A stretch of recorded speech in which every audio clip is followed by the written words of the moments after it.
Good evening, everyone. Praise to God, Jesus' name.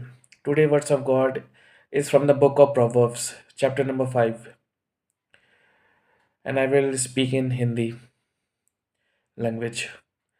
हे मेरे पुत्र, मेरी बुद्धि की बातों पर ध्यान दे, मेरी समझ की बातों पर कान लगा, जिससे कि तेरा विवेक सुरक्षित बना रहे और तेरे होठ ज्ञान की रक्षा करें।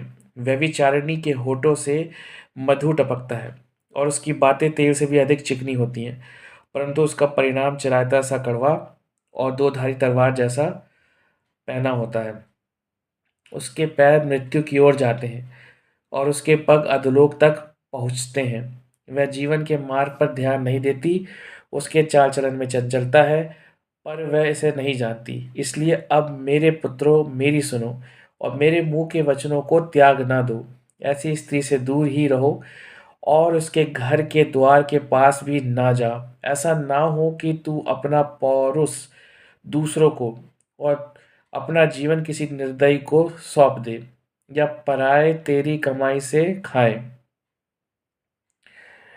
जी हाँ दोस्तों, अपना ध्यान आपको इसी रीति से रखना है और अपना जीवन किसी निर्दयी के हाथ में ना सौंपें और या पराए आपकी कमाई से अपना पेट न भरें और तेरी परिश्रम की कमाई किसी परदेसी के घर पहुँचे।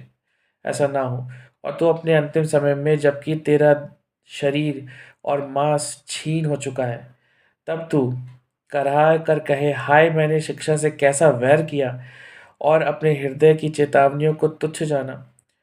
मैंने अपने शिक्षकों की बात न मानी और न अपने सिखाने वाले पर विश्वास किया। मैं सभा और मंडली के मध्य रहते हुए भी अत्यधिक विनाश में पड़ने पर हूँ।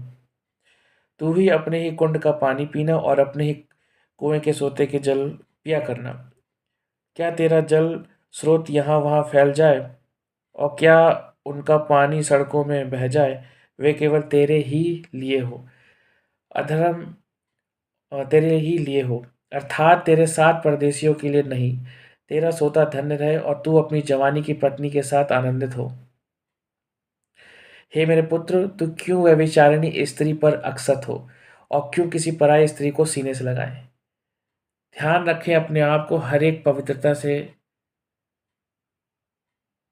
बनाए रखें और आप पवित्रता से बचाए रखें। अपने आप को हर एक चीज में पवित्रता में बनाए रखें, हर एक आप पवित्रता से बचाए रखें। जैसे प्रभु परमेश्वर यीशु मसीह पवित्र हैं, आप भी अपने आप को पवित्र बनाए रखें।